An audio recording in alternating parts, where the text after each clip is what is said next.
Hey everyone, ready to dive into some serious history? Always. Well, today we're heading to the Bangkok National Museum, a place where, well, you can basically travel through time and experience, like, the whole story of Thai history and culture. Sounds amazing. It is.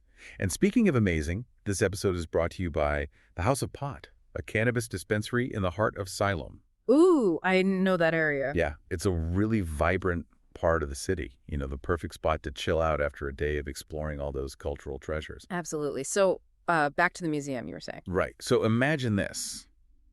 You're surrounded by these incredible artifacts. They're like whispers from the past, Right. telling stories about ancient kings and these elaborate ceremonies and just this whole vibrant cultural legacy. It's like stepping right into a history book, but way cooler. I bet.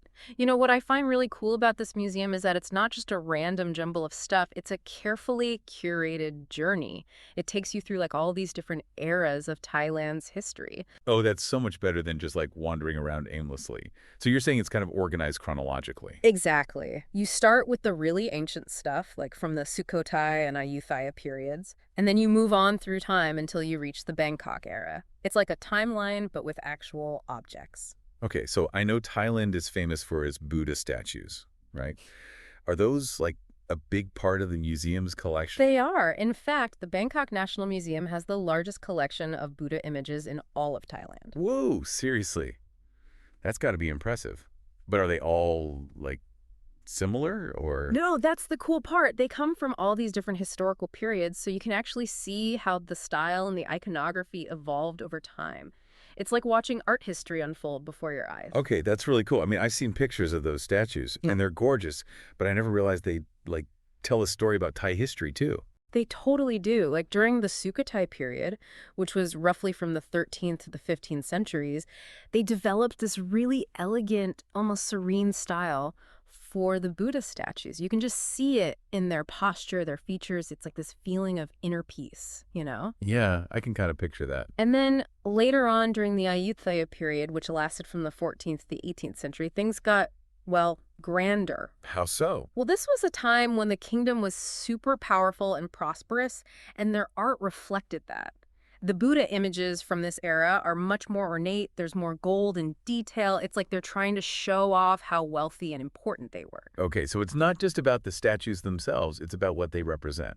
That's fascinating. Exactly. Each piece in the museum tells a story, not just about the object itself, but about the time and the people who created it. Okay, so I know we talked about the Buddha statues, but there's got to be more to see at this museum, right? Like, what else is there that would just, like, blow my mind? Yeah. Oh, there's so much more. You know, have you ever seen pictures of those incredible royal chariots? They're huge and ornate, just covered in gold. Oh, yeah. Those are amazing. Well, they have a whole collection of those at the museum. You can just imagine how impressive they must have looked during, like, a coronation procession. Oh, I bet that was quite a sight. And if you're interested in music, they also have a fantastic collection of traditional Thai musical instruments. It's amazing to see the craftsmanship and, like, think about the sounds they would have produced centuries ago. Okay, now you're making me want to book a flight to Bangkok, like, right now. Uh-huh. Right. Oh, and I almost forgot. The textiles. I've seen pictures of those intricate Thai textiles. They're just so beautiful. They are. And they're not just pretty, they tell stories too. How so? Well, the patterns, the colors, even the way they were woven, they all had meaning. They could represent beliefs, social status, even different regions of the country. It's like a whole visual language woven into fabric. Wow, okay, I'm officially hooked. I need to see this museum in person. And speaking of in person, where exactly is this museum located? Is it, like, easy to get to? It is. It's in the Phra Nakhon District, which is a really historic area, like the heart of Bangkok's cultural scene. Oh, so it's not just the museum itself, it's the whole area that's, like, steeped in history. Exactly. You're surrounded by temples, historical landmarks. The whole atmosphere is just like buzzing with culture. Perfect. So That- let's say I'm planning my trip. What are the, like, essential need-to-know details about the museum? All right, first things first. It's open Wednesday through Sunday, so perfect for a weekend trip. Got it. And is there, like, a best time of year to visit? Well, Bangkok can get pretty hot and humid, so if you want to avoid the worst of it, I'd say aim for the cooler months, like November to February. Okay, makes sense. And how much time should I, like, set aside for the museum? Is it a quick visit or? Oh, definitely plan for at least half a day, maybe even more. The collection is huge, and if you really want to soak it all in, you don't want to rush. Good point. Any other tips to make the most of the experience? Guided tours are a great option. They usually have them on Wednesdays and Thursdays, and they give you so much more context and insight into the exhibits. Oh, that's a great idea. I always learn so much more on tours. Right. And one more practical tip. Some parts of the museum are air conditioned, so it's a good idea to pack a light shawl or scarf just in case. Excellent advice. And speaking of feeling cool and relaxed after a long day of exploring the museum, you know where you should head. Let me guess. House of Pot. Bingo! It's the perfect way to unwind and, well, just enjoy the vibe of Asylum. You can find the address in the show notes. It's at 49122 Asylum Plaza. And don't worry, if you're not into that sort of thing, there's tons of other cool stuff to do in Asylum, too. It's an awesome neighborhood. Agreed.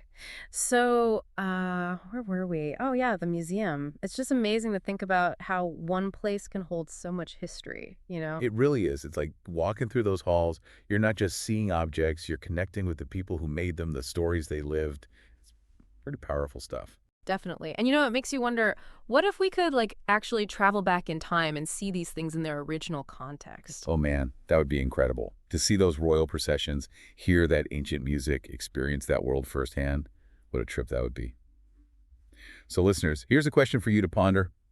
If you could choose just one artifact from Thailand's past to see up close at the Bangkok National Museum, what would it be and why? Head over to our social media and let us know. And don't forget, after you've journeyed through time at the museum, make sure to check out our sponsor, House of Pot. Their address is in the show notes. It's a great way to unwind and experience the cool vibes of Asylum. Until next time, keep exploring.